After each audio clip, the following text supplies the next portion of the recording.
नमस्कार दर्शक बंधु आज भिडियो जानिबा कार्तिक पूर्णिमार एही 10टी गुप्त कार्य जो माने करंती सेमानंक जीवन रे आसे शांति और लक्ष्मी र कृपा।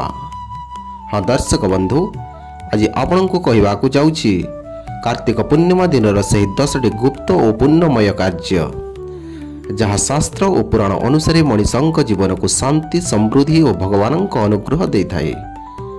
हाँ दर्शक बंधु भिडियोटी को शेष पर्यंत देखंतु। भिडियोटी जदि भल लागिबो भिडियोटी को लाइक करी कमेंट रे ओम नमो भगवते वासुदेवाय लिखि दियंतु। आपण अपार करुणा लाभ करिवे। हाँ दर्शक बंधु प्रथम कार्यटी है गंगा स्नान किंबा तीर्थ स्नान। एही दिन सकाळे गंगा किंबा पवित्र जल रे स्नान करी ओम नमो नारायणाय मंत्र जप कले गत जन्मर पाप दूर हुए बोली विश्वास। ଯେଉଁଠି गंगा ନାହିଁ ସେଠି ଗୋଟିଏ ଘାଟରେ ପବିତ୍ର ଜଳ ରଖି ମନୋଭାବରେ ସ୍ନାନ କରିପାରିବେ।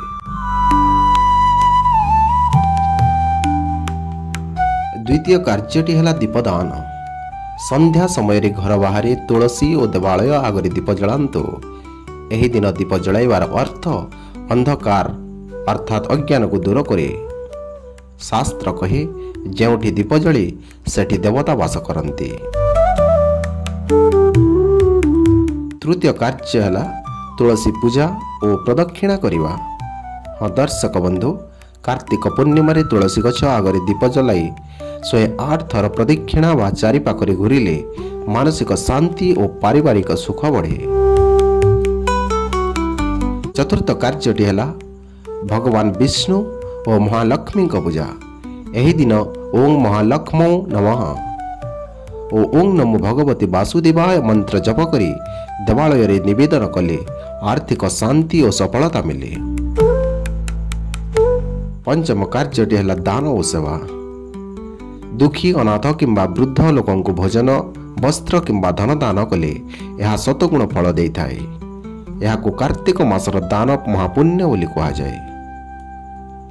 षष्ठ कार्यटी है भजन कीर्तन और दीपावली सदृश उत्सव। यही दिन देवालय रे भजन कीर्तन दीपावली सदृश दीप उत्सव हुए। यह आत्मा को पवित्र करे और भक्ति को बढ़ाए। सप्तम कार्यटी है आकाश दीप जलाइबा। पूर्णिमा राति आकाश दीप जलाई आत्मीय और पितृपुरुषों प्रार्थना कले सेमानंक आत्मा को शांति मिले। अष्टम कार्यटी है पितृतर्पण। हाँ दर्शक बंधु पितृ मानक स्मृति रे जल अर्पण कले तांको आशीर्वाद मिले। यह परलोक और इहलोक दुहीं को पवित्र करे। नवम कार्यटी है व्रत और उपवास। जो मैंने यह दिन उपवास करती सेमानंक मन शुद्ध हुए और इच्छा पूर्ण हुए।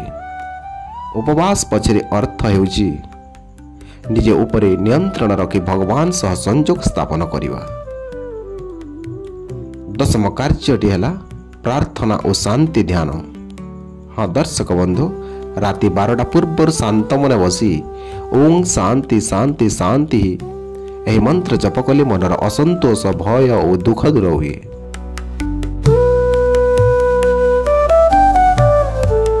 हाँ दर्शक बंधु कार्तिक पूर्णिमा केवल एक पूजा नुहे यह होची आत्मा को शुद्ध करिवार अवसर। यही 10टी कार्य यदि आपण भक्ति और श्रद्धा सह करेंगे तेबे निश्चय जीवन में आसीब शांति समृद्धि और भगवान कृपा। भिडियोटी यदि भल लगी लाइक करेंगे कमेंट रे ओम नमो भगवते वासुदेवाय लिखि दियंतु। आपणक दिनटी मंगलमय हेब। जय श्री कृष्ण राधे राधे धन्यवाद।